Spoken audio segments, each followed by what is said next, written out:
guard against the acquisition of unwarranted influence, whether sought or unsought, by the military-industrial complex.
Okay, Deepa. Okay, we are live right now. Thanks for listening. Hey, we are broadcasting on multiple channels, so yeah, I'll just call it Anonymous Bite Back again, but we're also broadcasting on the Revolution in the Streets channel. Today we're going to discuss all about the Julian Assange verdict of this morning. As you guys know, the Americans appealed against the previous decision by the judge that said he could not be extradited for medical reasons, and yeah, the Americans still want to extradite him. And yeah, this morning we received the verdict in this case. So I'm kind of still in shock, Deepa, but let's just start about your first observations, like what happened and. Sure. So yesterday afternoon, late afternoon, at about 3 o'clock UK time, there about sometime around that time, we got a message saying that the judgment would be delivered today. Usually, Stella would have known a few days in advance, but yesterday even she didn't know. So it came as a bit of a surprise to everybody. Yet, I would say there were at least 100 people outside the court this morning. It was hard to mobilize at this short notice. I don't know. I mean, I'm not sure I should say 100 because I'm not sure how many of them were press, but it looked like there was a good crowd. It filled the pavement outside. There was the fantastic yellow ribbons for Assange from Truman, the artist. So these were these yellow ribbons that activists were tying with the names of people from all over the world who had sent in good wishes for Assange. And also, like a few of us, a colleague and I, we queued very early this morning, which is why I'm a bit spaced out. So in the early hours, we queued in order to be able to get in because I had been given access by the court to remotely access, but I had requested physical access. I wanted to be in court in case Julian was there, and just also to see how the judges deliver the judgments, to observe the process in terms of people going in and out, and whether we're having access to something called open justice. And, unlike the Old Bailey and Westminster Magistrates Court, they were relatively polite with us when we went in. It's probably the most polite they've been once we actually got in.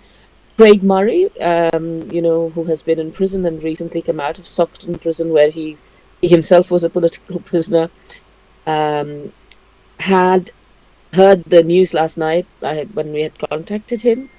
And sorry, I'm just going to mute my phone, which is ringing in the background.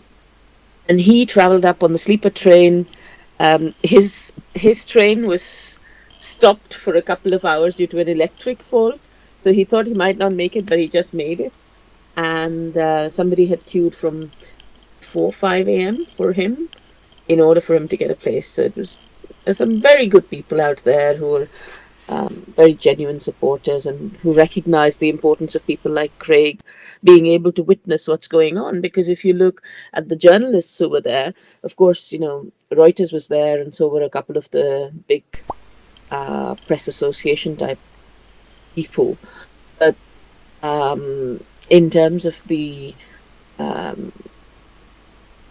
big name journalists, I didn't recognize any. I recognized Tim.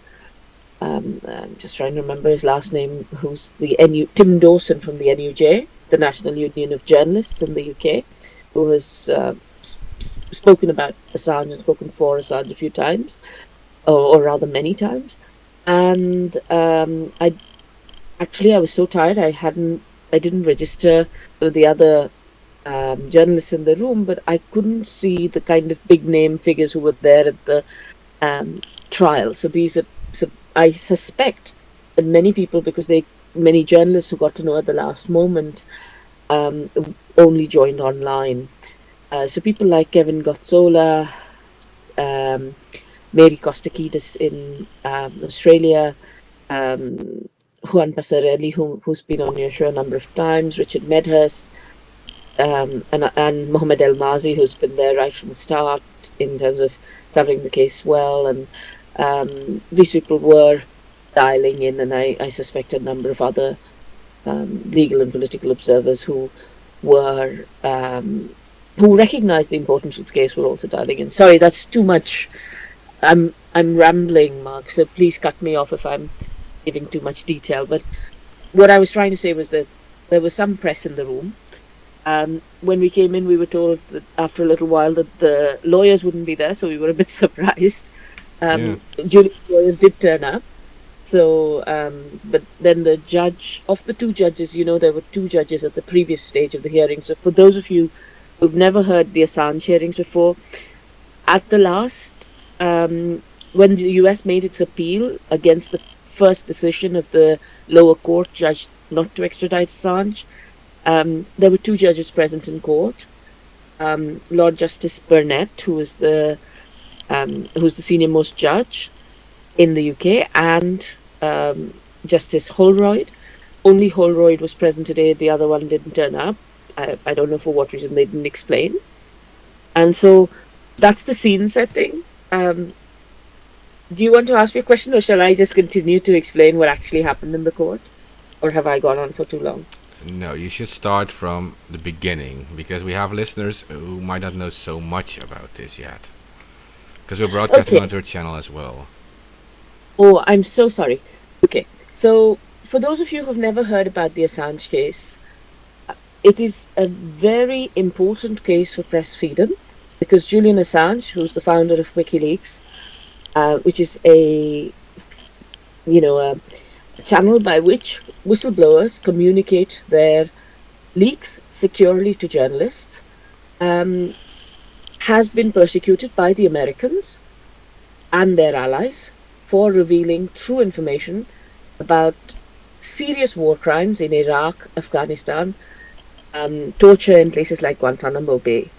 These are the three reasons within the US request to extradite him to the US. And he's not a US journalist. He didn't undertake journalistic activity in the US. And yet they want to try him under US espionage laws, that's like spying laws, in saying that what he did in providing this information free of charge to the public, 100% accurate information, which continues to be accurate to this day, they are suggesting that is spying and espionage.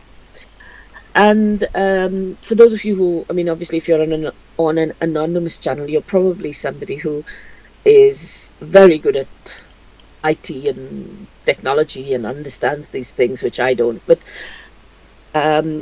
Julian was the first person to devise this platform, WikiLeaks, which allowed for the first secure Dropbox for whistleblowers. So essentially, not only could whistleblowers themselves be anonymous, but also, in addition to their security, there was security of the documentation that was being provided to journalists.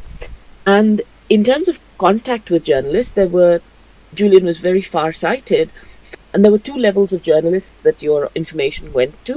Because of the expertise in WikiLeaks, for example, if you were somebody like Chelsea Manning, the American Army whistleblower, she could give you huge dumps of data which showed serious war crimes in Iraq and Afghanistan.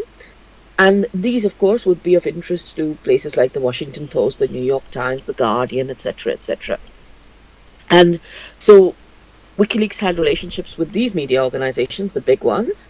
But also if you were, say, somebody who was giving leaks about Tunisia, corruption in Kenya, toxic waste dumping on the Ivory Coast, etc., WikiLeaks could put you in touch with journalists who were working in your country. Without them, without either party's security being compromised, and with enough expertise within the WikiLeaks team to be able to ensure that the data that they were giving was accurate, which meant that for the first time, journalists, if you're a whistleblower and you tell something to a journalist, only that journalist gets the information, and then that journalist tends to edit it, put it out in a way they think is important. There was no history of archival or putting this data in the public domain, or for ordinary people to look at it and see what it means. And so, for example, if I'm an expert in something, I can now look at the data which was provided 20 years ago. Say if I'm an expert on war crimes in a particular part, I can go back and look at it. And this idea of archival was also new to WikiLeaks. And of course, the scientific method, the idea that somebody else can robustly check what you say, which means that if I'm a biased journalist or a journalist who only sees one angle, I can't, the whistleblower is not reliant on me to tell the truth. Other people can look at it. And not only that, having this volume of data and then being able to tie it in with declassified data, which appears maybe 30 years, 50 years later, allows you to get a bigger, richer picture of what actually happened. So what Julian did was revolutionary, especially because this was the age where we had print newspapers and a small number of powerful journalists and also a small number of media owners, just like today. And these media owners obviously like a range of discourse which is acceptable to them, whereas WikiLeaks democratized journalism. It helped for us as individuals, as members of the public, to surveil the state instead of the state constantly surveilling us. And WikiLeaks made some phenomenal, disclosures of information. And what was powerful about WikiLeaks was even when the US State Department, etc., tried to shut them down, told them, don't take this data down or take that down, they didn't back off. And they're such a tiny organization compared to, say, the New York Times or the Guardian or somebody else. And all those organizations were very willing to be scared, or were very willing to send in embedded reporters who sat within the army side and therefore only reported one side of the battle. Whereas with WikiLeaks now you had lots of different eyes on issues, and this really changed journalism. So Julian was a revolutionary, somebody who inspired everybody, somebody who was able to marry technological skill with subject matter knowledge, and also with journalistic integrity, so to speak. But this was amazing. He worked with people like people who worked at the Iraq body count, with people like Daniel Ellsberg. And for the last 10 years, Julian has been in some form of detention or another. Initially, he had sought asylum at the Ecuadorian embassy in London, and he spent almost 7 years there. And then for the last 2.5 years, he has been locked up in Britain's most horrific prison. It's called Belmarsh. It is known widely as the Guantanamo of Britain, not because of necessarily of the torture which is prevalent, of course, all British prisons in some way or another. But in terms of the kinds of prisoners who go there, so the real big terrorists, criminals, etc., house snipers and mass murderers, and so Julian, who's this kind, peace-loving, highly intelligent man, has been locked up. In the first 3 months that he was there, they lost his reading glasses, so he couldn't even read.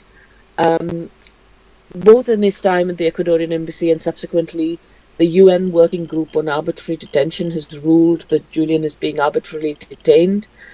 The UK has done some horrible things. For example, when Julian had a broken tooth while he was in the embassy, they wouldn't let him out of the embassy to have medical treatment.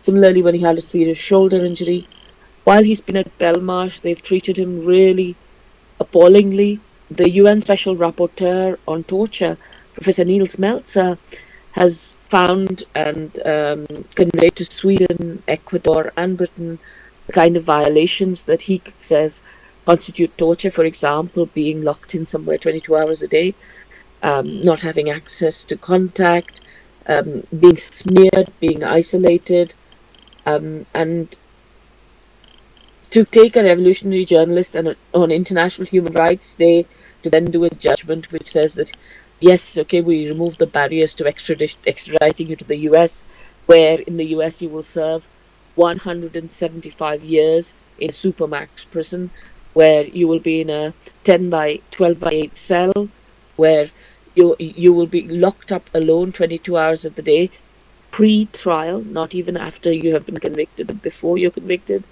You will be tried under the Espionage Act as a spy, with no public interest defense, without protection of the First Amendment because you're a non-US citizen, and you will be given your food once a day through a hatch and maybe put under even more restrictive isolation measures called special administrative measures. The US excels at these terms, but these special administrative measures mean you can speak to your family twice a month for 15 minutes only, with supervision from the FBI, real-time supervision. Yeah, you have to over the phone. notify them 14 days before you make the call so they can prepare for it and they will listen to everything you do. Yeah, and to make it like very clear to listeners, we're talking about a journalist, right? An innocent man, not a criminal. Right now, still locked up in between rapists and murderers, like actual criminals, facing essentially life in prison in the United States, in where he will be put away in like horrible conditions, right? Like you're saying, isolation and not allowed to be even in touch in private with family or whatever. And I remember you telling me also, like on a previous broadcast we did, that they actually they were talking about like, oh well, he will be allowed entertainment and and that pretty much meant that he would be allowed to go to the cell, an empty cell next to his own cell, where he could like move around a bit. Essentially, and they call it individual recreation. He will be allowed individual recreation. What does that mean? You won't see another human being. You will just be in an empty cell that looks exactly like yours and be allowed to recreate. I mean, the nonsense that comes out of the US supposedly justice system is horrendous. And, for those of you who don't know, it's very sad thing is that Julian has said he will commit suicide if he is extradited to the US. He doesn't want to experience that entombment, as they say in the US. And so his mental health has really deteriorated because of the ongoing torture for over a decade. And he has a previous history of depression and osteoporosis. His health is so fragile that he cracked a rib while trying to tie a shoelace. So this is not a man who should be in prison for either health grounds or other grounds. What's also very interesting is that the US-UK Extradition Act includes a clause that specifically says that politically motivated prosecutions cannot be used. The act cannot be used for extraditions for those. And anybody who knows about espionage knows that it's a political offence. So even if suggestion that this is espionage, which is a nonsense, is true. It should be exempt from the act, and yet, at every stage of the court process, we have seen absolutely no respect for basic principles of law. So one of the things that you will see in this case is that the prosecuting country, that is the US, actually spied on him, not just on him while he was in a sovereign embassy of Ecuador, but also on his legal conversations. So what is the chance of somebody getting a fair trial if the other party can hear all the conversations you have with your lawyers? Not only did they spy on him, the CIA, Yahoo News has confirmed this, the CIA made plans to kill him. So again, it's just bizarre. And thirdly, the main FBI witness in this case, Sigurdur Ingi Thurdarson, who's an Icelandic convicted paedophile and fraudster, multi-time fraudster, also recanted his testimony, saying that the FBI had said they would give him immunity if he made up a story about Assange, and he made up that story, and it was all lies. So this entire indictment, which the US has given, is based on a pack of lies. So that's the story so far. And if I can, I might, Mark, if I can work out how to do this, there is a thread that I posted today on Twitter, which includes at least, it's only about 8 or 9 tweets. I know that's long in itself, but if people who've never heard about the case want to know some of the basics about why Julian shouldn't be prosecuted, it's in that thread. Can I put it on a chat or something to you, if that's okay? If you copy paste it in the Discord thing, I'll drop it in the YouTube chat. That will be under general or show? Yeah. You can do it in both, doesn't matter. Okay, thanks. I'll catch it.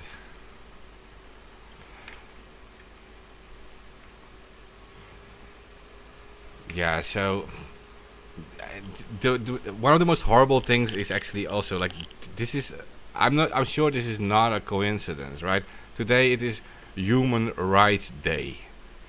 Like, we're supposed to celebrate our human rights and speak out for all our different rights, which includes press freedom, which includes freedom of speech, which includes the freedom to educate ourselves, right?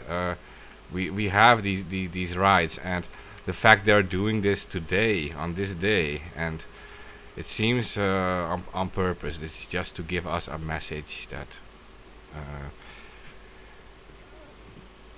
they're letting us know how they feel about that, I guess.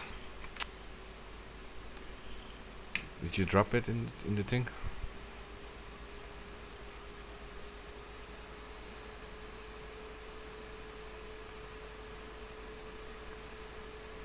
No, take your time. It's okay. I'm crap at this. I'm just trying to do it while looking. I thought I used to think a long time ago. I used to think I was reasonably good at doing basic IT. Well, you have to be tired. I mean, I saw you this morning. I think you were the first ones there. Like, we were. Yeah. I mean, it's incredible. Like that you're even able to stay awake right now. Like I said, you guys are heroes for standing up for him like this, and I'm actually happy that Reuters was there too, because a big thing, a big part of this trial, right, and a big reason why the Americans are so obsessed with him is because of the collateral murder video. That wasn't just the information, because information is it's not everyone is just going to read these huge documents with all these files. Specialists will, people who are really like researching this will, but the normal people who are just like randomly browsing on whatever, like YouTube or something, they can see the collateral murder video. And the collateral murder video shows soldiers shooting at civilians in Iraq. And they're shooting at civilians, innocent civilians, from a helicopter and they're killing a lot of people, including 2 Reuters journalists. Yeah, And and also 2 children. yeah, They attacked and harmed 2 children, and it's interesting that it's not like it was a mistake. The U.S. initially told the Reuters Baghdad bureau chief, Dean Yates, that, oh, your journalist was carrying a camera that looks like a telephoto lens and therefore looks like a rocket launcher. So, it's because of that these guys were hit. But when the collateral murder video came out, it became clear that this was an intentional hit at civilians. And not only was it an intentional hit at civilians, these people in this gunship see the children and they say, oh, well, it's their fault for bringing their children in this war zone. Da, da, da, da, da. And it's like some kind of crazy video game. And these guys in the air having fun, chatting. And it's just mindless violence. And it's not the only time it happened. There are other incidents, one of which actually was stolen from Julian Assange, the recording of which was stolen from Julian Assange when he was on a flight. And that recording showed, I believe, 90 villagers being killed. And so there are lots of these examples of intentional murder, intentional torture. For example, in Guantanamo, where Ahmed Rabani, for example, is one of the people who was detained there, and he was picked up off the streets when he was, I think, 19 or 20, some very young age. He was a taxi driver, and he's been in Guantanamo for 20 years. And after the first few years, they realized that he had been taken sorry, I have a child crying. Rod! I didn't realize I was not on mute. Beg your pardon. it's Just heard okay. me shouting. One of the kids is crying. One of the kids is crying. And this man was tortured, but they realized it was a case of mistaken identity because they brought the actual terrorist also to Guantanamo. But the terrorist was released, but this guy was not released because, well, it seems that the US doesn't want to acknowledge that it has committed a crime against him. So he's sitting there still to this day, and he's waiting to be released. And it's just horrendous. And there are lots of such stories, For example, one such individual was waterboarded 83 times.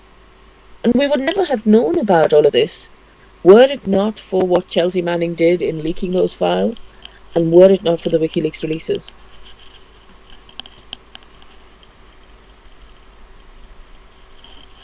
Exactly. And yeah, what people should realize is that this was a platform, or is a platform, because it's still there. It's a platform for everyone, right? And that means that, like you mentioned earlier on too, that there is a security drop system which uses .onion, the Tor network, and where you can safely drop files as a whistleblower, as a leaker, that you just want published. If you are a witness to whatever crimes in your organization or in your government or whatever, and you can safely get it published by WikiLeaks. And that means that except for just validating files, checking if they are legitimate, and that Julian and also the other journalists working there are not like people who make their own opinions. That they don't influence files with their own opinions. They just publish the files and raw data and actual information. They are doing their journalistic job, and it is actually something every good journalist should do, because what we're used to these days are all these opinionated articles in the mainstream media where they are trying to push us in some kind of direction. That's what we often see. And but WikiLeaks is truly a platform for the people, right? And it was also still is very powerful, because it was disseminated the information by normal people, and also connected to other platforms, other media. But also this was something we all had together as as freedom of information activists, and the way they are treating Assange right now is it's just a message to all of us. It's a message to our press freedom, and to what this it is showing what they can do to an innocent journalist, right? They know this is not a criminal. They know we know this is not a criminal, and they are showing to us what they can do to an innocent man, and it is a threat to us. It is showing like we can do this to you, right? And that is why actually we need to show that we don't allow this to happen too. That's what we, and right now we're doing this in a peaceful ways, right? And but we have to increase the size of these protests still. Even right now, I mean, if I'm correct, it's going to the Secretary of State now, right? He has to make like the final decision. No, so well, ish. It Technically, goes back to the lower court, to the magistrate's court, where it was originally decided. And the magistrate has to do a process which takes it to the Secretary of State. Alongside, there are two levels of appeals that will be going on. Firstly, appeals in relation to what was discussed today, because that has never been discussed previously, in relation to the United States assurances as to how they will treat Assange when he's in the US.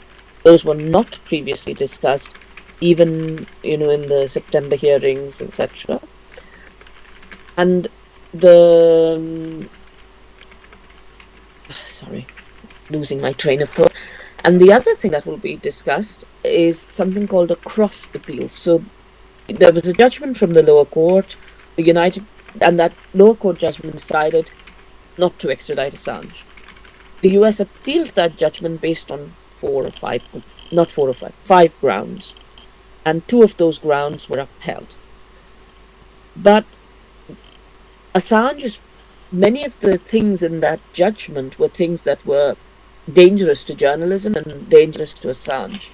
And Assange's lawyers have not had an opportunity to appeal that yet. So what will also happen will be an appeal against that lower court judgment. So there will be various fights going on. This will end up both at the Supreme Court and the European Court of Human Rights. So there is a long process ahead. In all of this, they are trying to murder Julian in various ways, but the most important bit of the murder is this killing by process, death by 1,000 cuts, where every day his health, his both physical and mental, is being eroded. And you can all imagine how bad the UK prisons are, and of course US prisons are equally bad.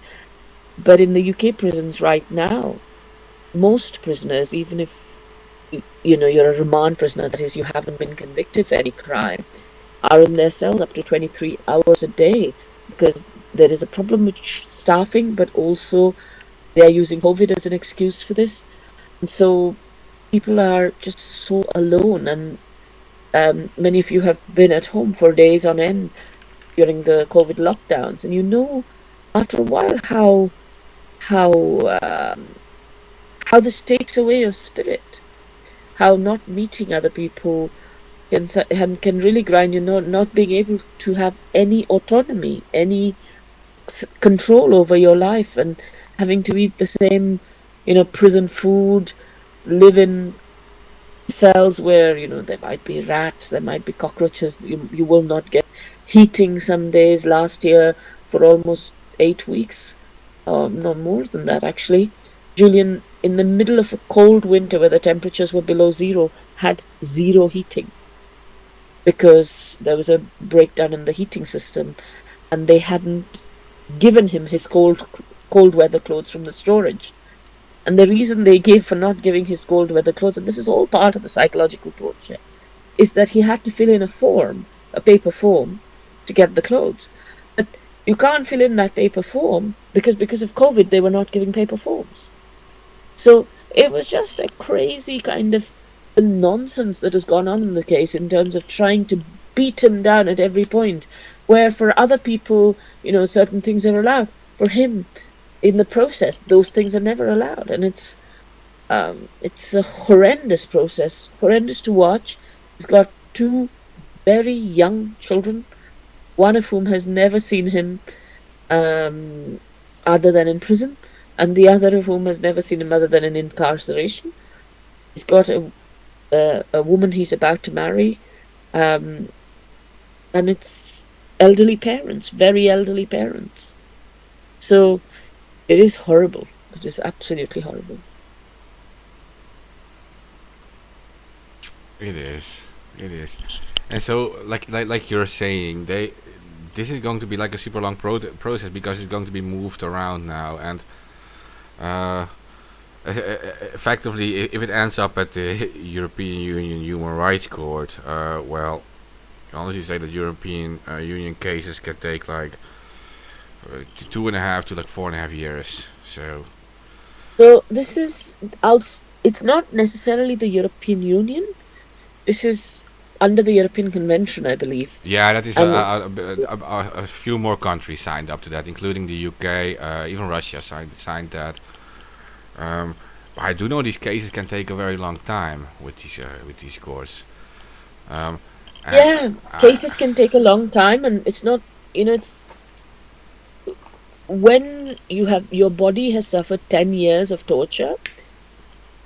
You don't know when any of the internal organs will give way, and he has experienced quite a lot of constant harm, and we don't know if he will survive, and also if he will suicide, because one of the things that was disclosed, and I apologize for bringing this up, is that he has attempted to take his own life while in Belmarsh. yeah, okay, and we can't safely mention it because it's been published before too. I mean, they found like a razor blade and stuff hidden. They know he contacted like a Catholic priest for like Yeah, yeah, yeah. I used the word he has attempted to take his own life. Rather, I should have used the word he has contemplated attempting to yeah. take his own life. That should have been the correct wording. I apologize. I'm really tired and I Yeah, but misspoke. but this is not even this is not a strange thing in his situation.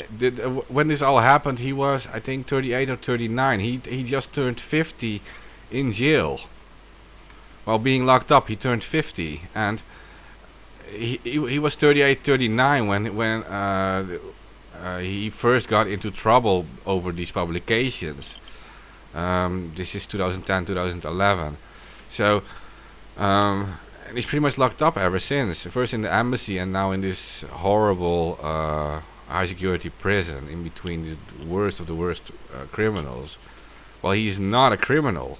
He's an innocent man there.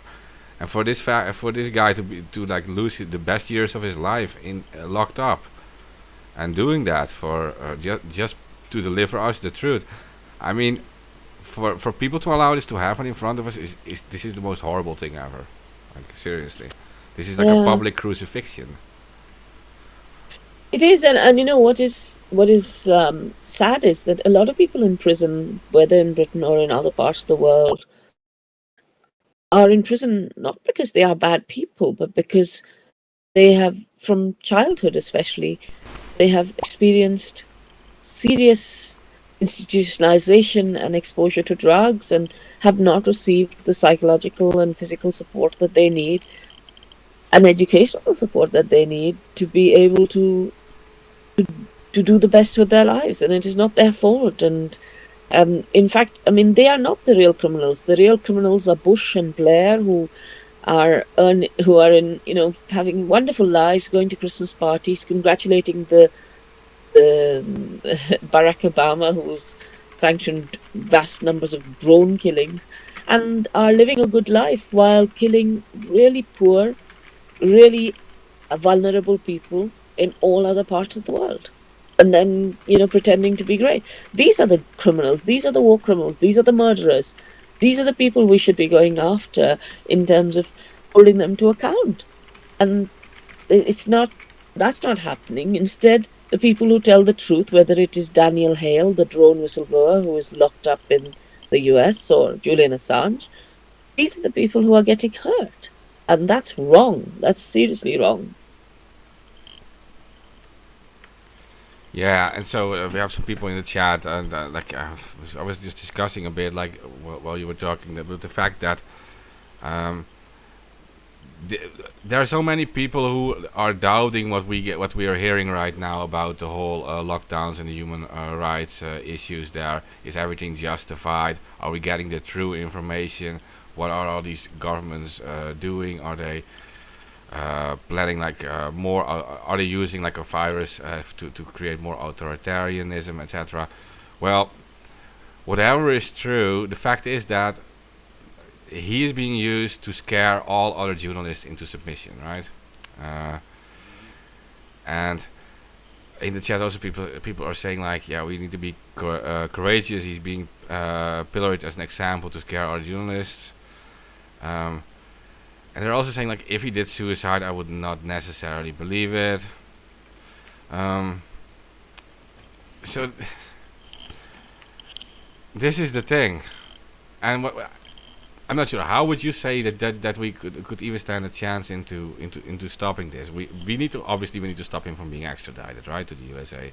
I mean, he's not going to ever leave that country ever in his life again. Yeah, I mean, it, the US assurances, for example, are one that they won't put him under special administrative measures unless he does something once they go there.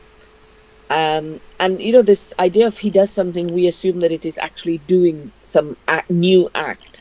But this could be as simple as him potentially talking to other prisoners, or them being concerned that he might have some information that he might disclose. So these assurances, are not worth the paper they're written on. But coming back to what can we do, I think the first and most important thing to say is, if it's a 12-year case and a court case using a lot of legal language, most people do not understand it. And most people end up having a discussion about the character of Assange. Is he likable? Is he going to suicide? Is he being tortured, etc., etc.? But we should be talking about, what is it that Assange did in terms of what did he reveal? Who are the criminals? And the more we talk about the criminals and the people who undermined the process for him, this false prosecution that he's being put through, the more we reveal the criminality of that, as for example in the UK, declassified UK are doing, and journalists like in the US,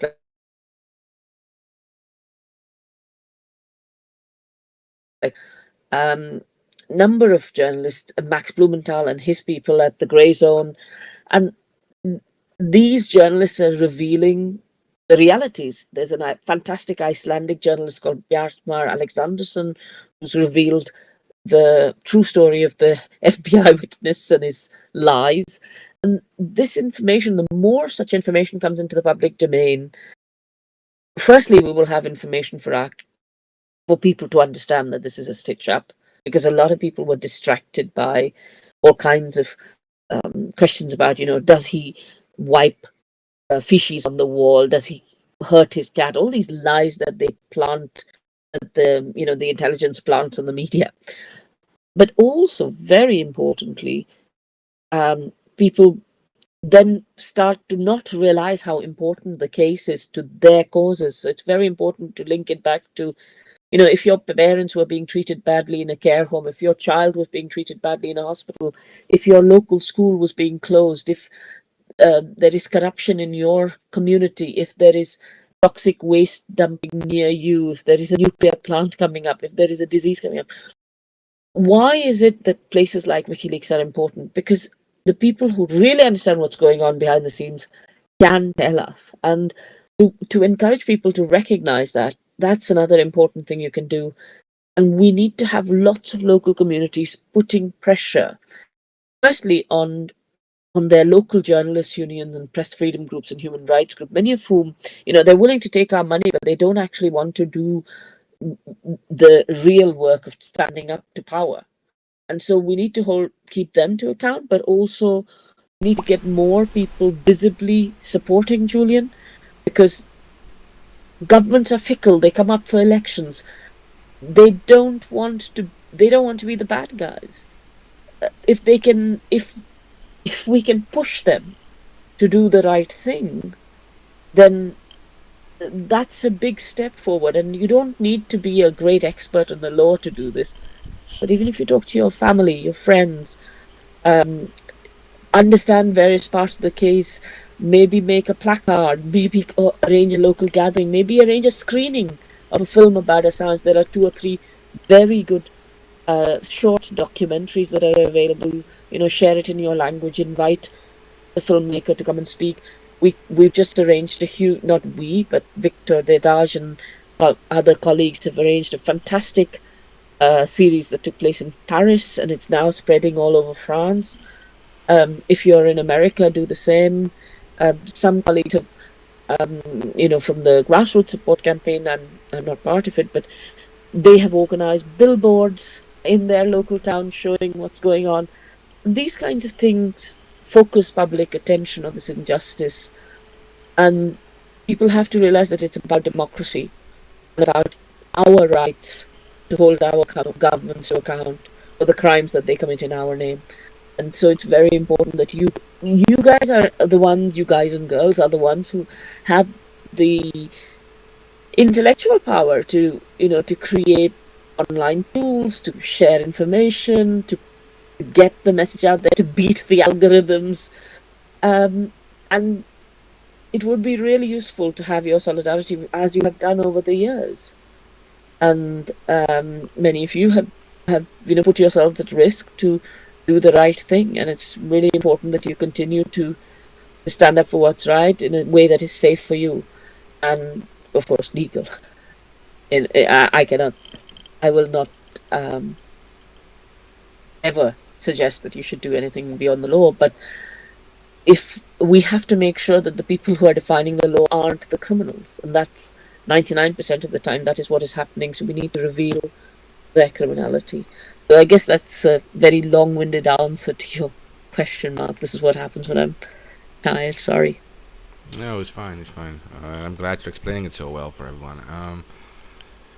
Yeah, I know, like, we can't say, like, do all these illegal things or whatever, because, yeah, the channel will just get banned or whatever, and, yeah, we will be the new terrorists.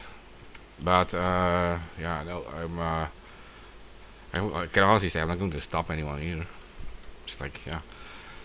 The thing is, at some point, like, well, I don't think it's just because it's because the channel will be banned. Because for me, I come from a very different world to.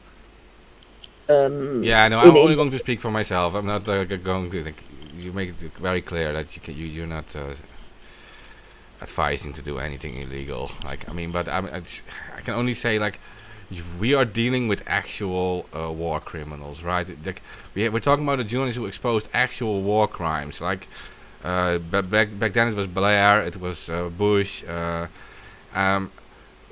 It eventually resulted in the murder of anywhere between 180,000 and about 1 million civilians in Iraq. Not just by the American army and whatever, but also, like, the whole outcome out of that. ISIS taking over, Americans leaving weapons there, the entire region destabilized, and then there is a lot of horrible stuff coming out of there. Iraq, Afghanistan too. That has also been published on WikiLeaks. We have other whistleblowers like Dave McBride, etc. We have the other drone whistleblower. Like, they make very clear that a lot of soldiers have been committing crimes there. The protocols were not listened to. They were shooting at civilians and often just asking questions later: were they actually a danger to us, or yeah? So this is a horrible. There are so many horrible things happened there and are still going on there that you're, like, saying, like, is it really still a crime when you start exposing these things in whatever way possible without actually, like, harming anyone, but just, like, to expose the facts about what is going on around us? Like,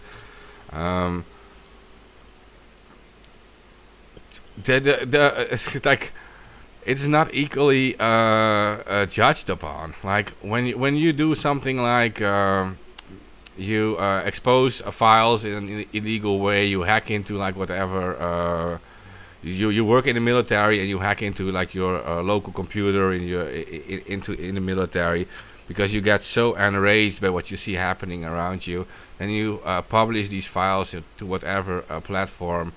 Yeah, it's a crime. But when you're talking about people murdering all these civilians, like you always have to ask the question, like, is it actually is it legally a crime, or is it morally a crime? Like, aren't you morally obliged to do something about it? Like, I think these are very important questions to ask. Like, why aren't we holding these people accountable? These actual war criminals. Why aren't they in prison? It's fine. Put the hacker in prison and whatever. Put the leaker in prison. But why aren't these people in prison?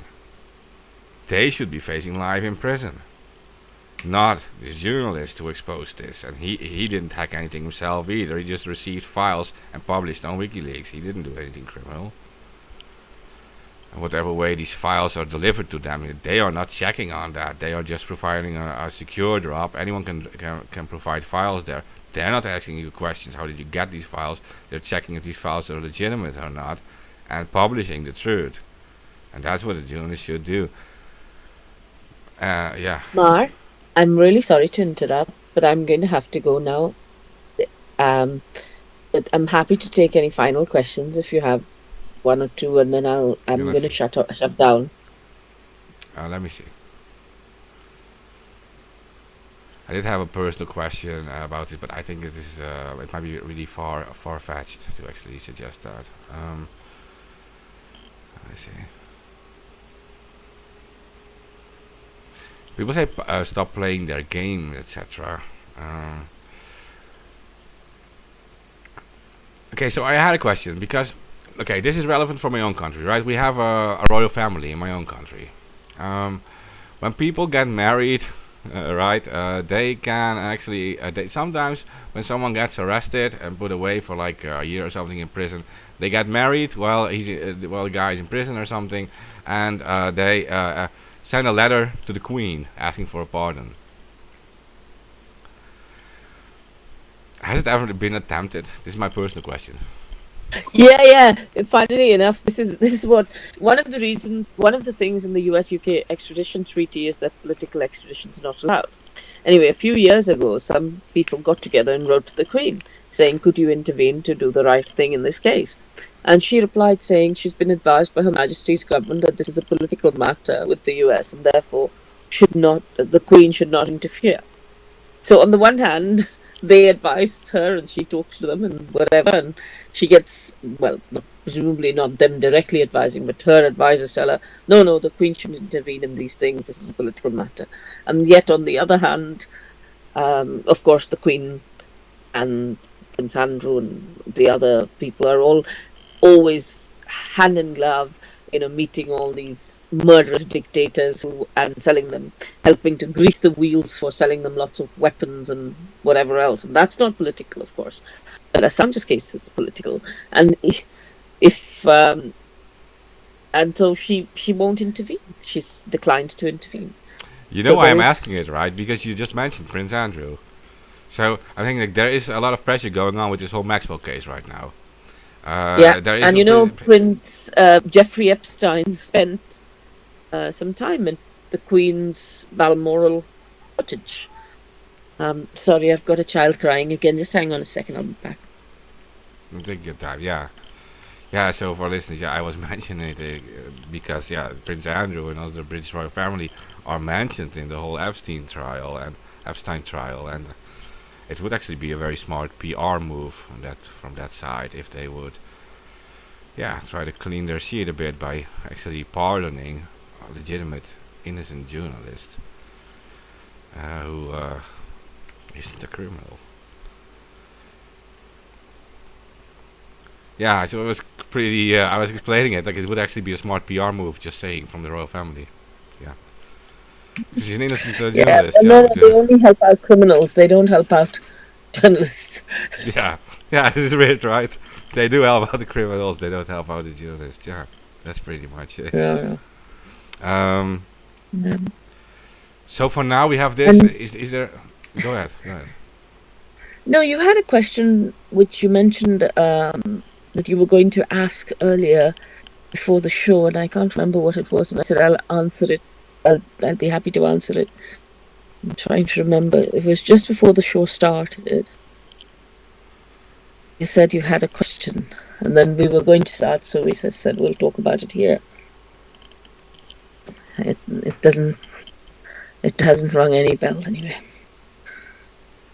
You remember what it was that you wanted to ask? We started about Craig Murray. I was actually happy that Craig Murray was covering it, and then I mentioned about the fact that Reuters was there. No, this was before the show started. You asked me a question, and I said I will answer it in the show. But anyway, best not bore everybody with this conversation. Maybe next time I can answer it. Yeah, we'll get plenty of chances, I think. Sadly enough, on this case, we'll get more chances to do that. So in that case, so what happens now? sorry, What go is it? Just a last question. What happens now? What is the time frame now? What is going to happen next, and when do we expect it? it's not clear what the time frame is. It's not clear when there is a 14-day time frame by which they have to put in this appeal to the Supreme Court in relation to the US assurances. There is also a broader timescale in relation to what they call the cross appeal, which is Julian's lawyers appealing the lower court judgment, and they've already put in the first grounds for that, and then they will put a more detailed submission in due course. So I cannot see an end in sight right now. But if they want to extradite him out of the country quickly, they might find court slots to be able to hear the thing and then give some kind of dodgy verdict, I guess. Yeah, what always surprised me in this situation is that he's being kept in that little cell and there. I always considered, like, why aren't they just bringing him into house arrest or something? Like, at this point, like, why aren't you just doing it? Why aren't you just making it a little easier for him in that sense? Put him Well, they don't want to make it easy. They want to break him down, but also now he's in a situation where there is a removal of the bar against extradition. So they will say, well, when he sought asylum, they treat that as bail jumping. So he's jumped bail once. They don't want to run a risk that he will run away again. And of course, this man, technology has not changed in the last 20 years in terms of ankle tags and more sophisticated monitoring of people being able. No. They don't take account of all of that. They just think he's a bad man who jumped bail. They don't recognize that while one of the reasons he sought asylum was because his life was under threat. No, let's ignore that. And they continue. Ignore the fact that they can find a mouse in the jungle, but yeah. Yeah, it's like there's absolutely no way he would be able to hide at this point. Yeah. So, in terms of next stages, that's what's going to happen, and I think more than anything else now, we need to put pressure on MPs, on the unions of journalists and the press freedom organizations to not just talk the talk, but actually do something. Not just do a Zoom call or just put out one article or whatever, but actually take concrete actions. Every single day. There have to be protests actually every single day. Yeah. Whatever way. One of the things that somebody... Go ahead. I was going to say, one of the things that somebody suggested to me today was a boycott of all American-made goods while Julian Assange is still in prison. Now, of course, there are greater reasons to boycott such goods because of the number of wars that America has been involved in, etc., etc. But,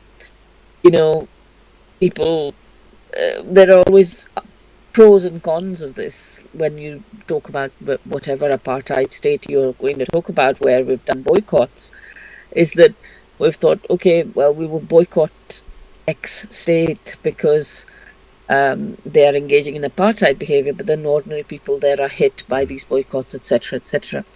So I'm not really sure how that would work, but People are thinking of all kinds of suggestions because they're so angry that ordinary people's voices are not being heard. So ordinary people are coming up with very, very concrete suggestions of the things they're going to do.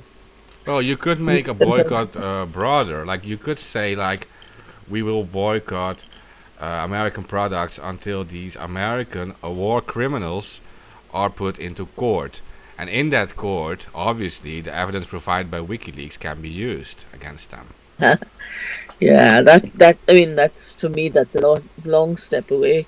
Yeah. But yes, we have to do these things if we have to get to do the right to get justice. But in the immediate future, it's not clear to me what the particular strategy will be other than mobilizing lots of public support and lots of people. You can do simple things like phoning into your local radio station and saying, I'm here to, I dedicate a song to Assange, or I support WikiLeaks because of this. Do you know that this is happening?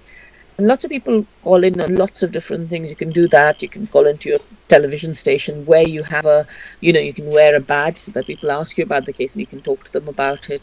There's lots of simple things that lots of people can do. And you guys are so creative. Maybe you can create something online, some kind of as basic as a tweet storm to something much more complex online that will allow people to talk to each other about these kinds of issues. Things are getting very authoritarian and fascist in the UK, where debate is just being completely silenced. They've now last week introduced a bill that allows them to take away citizenship from people like me without even giving us notice because we are first generation immigrants. And it's becoming a very scary, horrible world, and we need people like Julian to be there and to be safe, for us to understand how to cope with the serious climate crisis we are facing, to understand how to cope with various other problems that society is facing, of hunger, of poverty. And we need intelligent people like him around. So we are doing this for ourselves as much as we are doing it for Julian. You're completely right. I should let you go to bed. I think I should. I'm slowly shutting down, and as you can see, big black circles around my eyes. So I thank you for inviting me. It's always nice to come and speak to the Anons because I feel very cool talking to all you people whom I don't really know anywhere. But it's nice to see you. But I hope I've given you some food for thought, and thanks for having me. Yeah, no, thank you for being here. Yeah, well, we met once in London. Yes, I have met you, and I'm glad to know you. Very glad. Thanks. Yeah, well, we'll do more later, and thanks so much for being with us. I put in the chat how people can find you on Twitter, and if you guys missed it, scroll a bit up in the chat, or I'll just post the link again and just follow her on Twitter. Super, that'd be really nice actually, because I think I don't know, but I think sometimes it's useful to have new people amplify things because otherwise it becomes the same kind of conversation again and again, and it's nice to meet new people as well. I don't know how to use your chat yet, but I will work it out. I don't know whether it's under general or show. But I use 3 YouTube chats at once. Just saying. Oh, okay. Okay, well, fine. Cool. Nice to see you again, Mark. Bye. Good night. Have a good rest. Night. If you guys are listening to this still, please help share this around. That's what we depend on. We don't make any money doing these podcasts, and you guys probably understand that much of this stuff is being shadow banned and heavily censored. Right now, not so much, but the second they discover it, it becomes censored. We're very used to this. It doesn't really matter, but we do need you guys to help out with sharing this. And just to repeat it one more time, like the Julian Assange case, it is not just about him, right? It is about all of us, and it is about press freedom. And the as long as an innocent journalist is jailed, being publicly, psychologically tortured. Some would argue this also has physical effects, so he is just being tortured, right? He's being smeared. WikiLeaks is being attacked constantly. He is.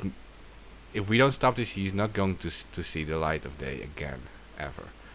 And that gives such a powerful and scary message to other journalists that if you are worried that you are not getting the full truth about other things, and you guys know what I'm talking about, this is one of the reasons.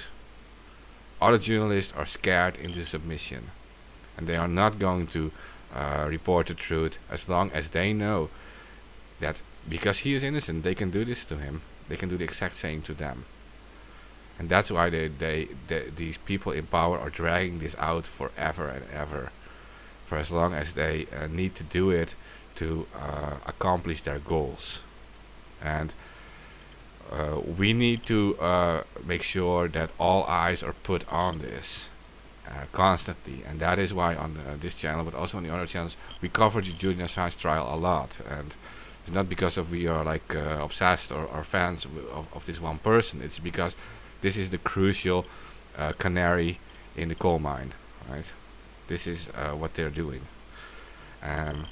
It's setting an example, and if we win this, if we stop this, we are freeing all these other journalists. And some are standing up already, so they're not all scared. Especially like the older journalists, more experienced ones, they're standing up for him already. And shortly before this whole appeal trial thing started, a few months ago, actually in the Times there was this article, and it was posted by this union of journalists, and it represented I think a few 100,000 journalists, and they all spoke out in defense for Assange. And that should show a clear message that the press wants this to stop, and we need him to be free. And like as Deepa said, you can actually make a difference. You just make a huge noise. That's what you need to do, because they're looking to make him disappear in that sense. They're locking him away, smearing whatever he did, smearing his name, making his legacy disappear, right? Making their own little story out of who he is and what he did, what WikiLeaks is, and they are manipulating our history, right? They are future generations will not know what happened if they get their way. So you have to put all eyes on this, and you can actually, because we are like with a lot of people, and we're broadcasting this on 3 different channels. These channels together have like over 35,000 subscribers. I know that. I think even more with all these channels. That's a lot of people. You can put your eyes on all the eyes on this. So please do it. And thanks for listening.